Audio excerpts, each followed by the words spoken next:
basement.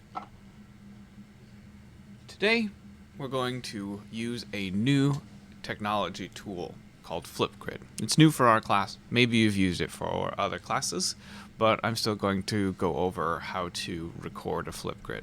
If you have struggled with using a Flipgrid in the past, or if your Chromebook or other technology that you have at home doesn't allow you to record, make sure that you watch for today's exit ticket, which will be a little bit different, and it will allow you to accommodate for that.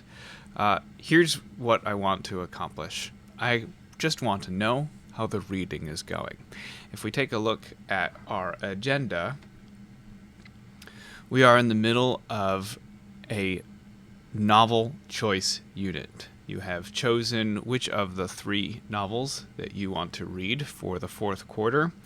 And today, because we moved it up one day, today the first reading assignment was due. And so we're just going to spend some time reflecting on your reading skills. At some point, you are going to be responsible for comprehending the novel that you're reading and having knowledge of the characters and settings that are in the novel, but I just want to know how the reading is going first.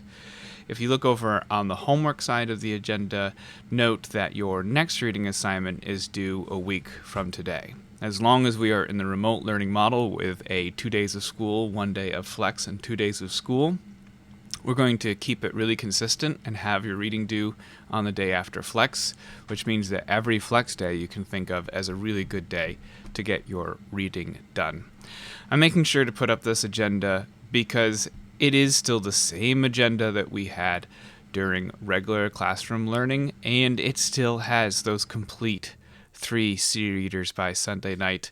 I know it's not Sunday night necessarily anymore, but it is 3 C-readers a week. And just now, as Mr. Gum and myself were putting in your self-management journal grades, I was looking at your C-reader check-ins and just seeing the number of zeros that were there. So even though I know Mrs. Pomeroy is sending home reminders to both you and your parents that you should be doing C-readers, it just looks like they are not always getting done. And they're points. So not only do I believe in it because it is an adaptive system, which it is the reading that you need to do right now to get better at that skill, but each one of those check-ins is 10 points in that reading competency that so many of us need help with in our course. How the year ends up in terms of grades is one of those things that might be flexible, but right now, I don't know why we wouldn't be trying to get those reading skill points into the grade book. Okay, so let's look at the classroom stream for what we're doing today. After the first assignment posts, here will be the second new reading assignment. Here's the calendar with 3 new reading guides, 1 for each novel. So let me take a moment and review those. I make it so that they are viewable by every student. I do not make a copy of them for every student because that would be very hard to do since every student is reading a different novel. So if I made a copy of the Jenna Fox reading guide for every student, the students that are reading Lord of the Flies would end up with a copy in their Google Drive of the Jenna Fox reading guide that they don't need.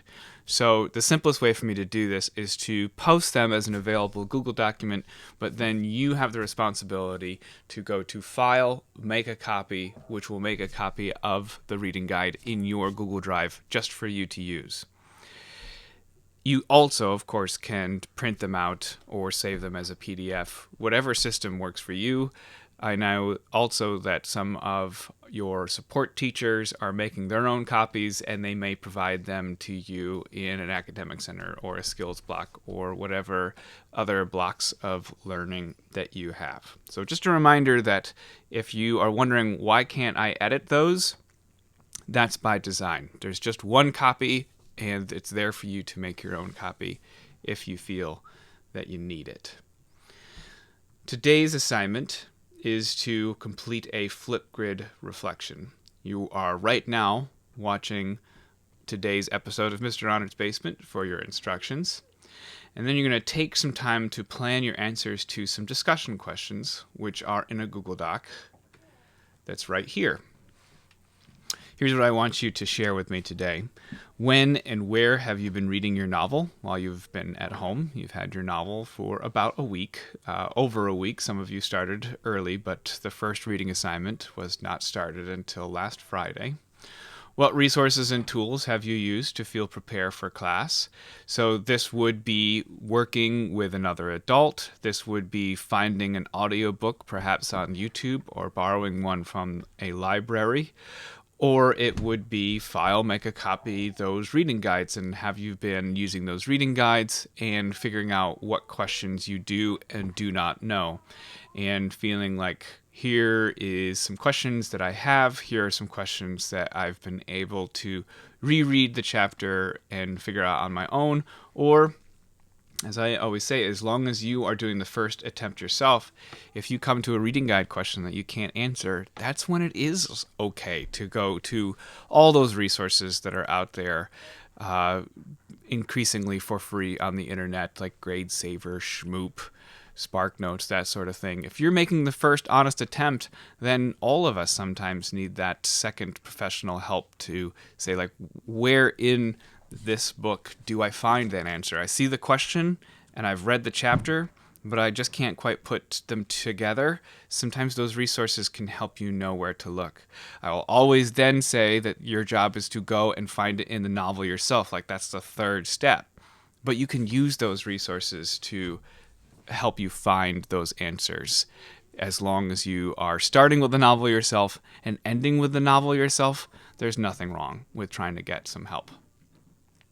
And then the last thing I want to know is I just want to know how it's going. Just tell me what you think of the novel that you've chosen so far.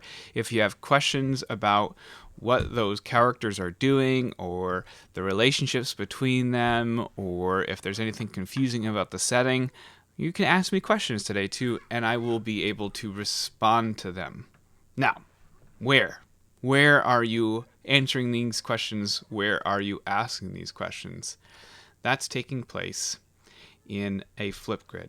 Easiest way to get to the Flipgrid is just to click this link right here. It will take you right to it. You are going to log in with your Google account. And I am right in the assignment known as Choice Novel Reflection number 1. If I need to review the Google Doc questions, they're right there. That would just take me right back to this Google Doc, so you can have it up on your screen while you record. And to record, you just click this big old record a response. Okay? So you also can use a iPad. I'm going to attempt to use my iPad here. I'm going to open up the Flipgrid app. I'm going to enter in the flip code.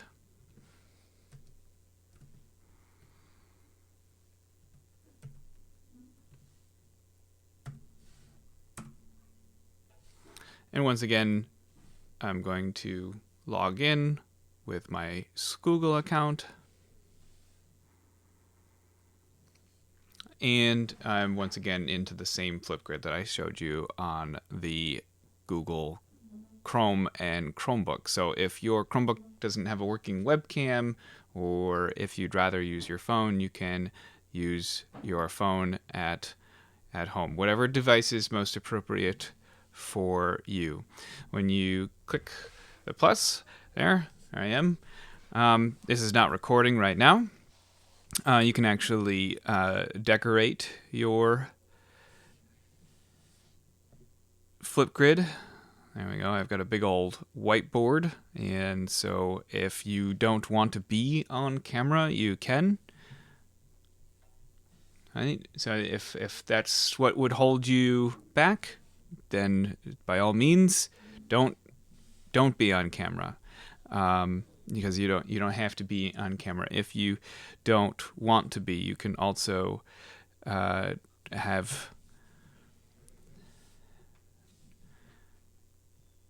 a picture of your cat there, if you wish. Now, I'm going to say let's not cross into the realm of the purposely silly. I've obviously shown you some options, and I'm okay with you adding some flair that you feel like matches your personal style. But I am going to review these and respond to them, and I'm also going to Flipgrid. There isn't a way for other students to not be able to watch your Flipgrid. So don't think this is just a private communication between you and me. This still would be like you're taking your turn making a presentation to the class. I'm going to say that I don't think anybody is really going to watch everybody else's responses. So you don't have to feel concerned about that. And just remember that you can go ahead and you can record a Flipgrid without anything on screen if that is more your style. All right, so I'm going to take these things off and I'm going to record. All right, so one thing that you can do, especially if you're using two devices, is you could have one device have the discussion question and the other is your Flipgrid. And so now I'm answering my questions. When I'm done, I have up to 5 minutes today to record my Flipgrid response. When you finish, you can decide to trim it. Right, so you can do editing, and the other thing you can do is you can trash it and say that wasn't good. So you get as many chances as you want today. Nope, that wasn't good either. Trash it. As many chances as you want to get your reflection what you want it to be. I suppose the last thing I should show you is say this is my video. Hooray! I'm done. I like it. I'm sending it to my teacher. You get a chance to say hello. Oh, wrong camera. And the selfie. Put your name on it. And that's it. Submit the video. And your video will show up on the Flipgrid. And then you're done for the day. All right? So let's see here. Last thing I want to do is just put myself up on screen so I can say goodbye, which I've done. All right. So good luck recording a Flipgrid today. As I said, if that demo was hard for you to follow, pay attention to today's exit ticket, which will essentially ask you if you need any help with the Flipgrid system. Otherwise, I look forward to seeing you today.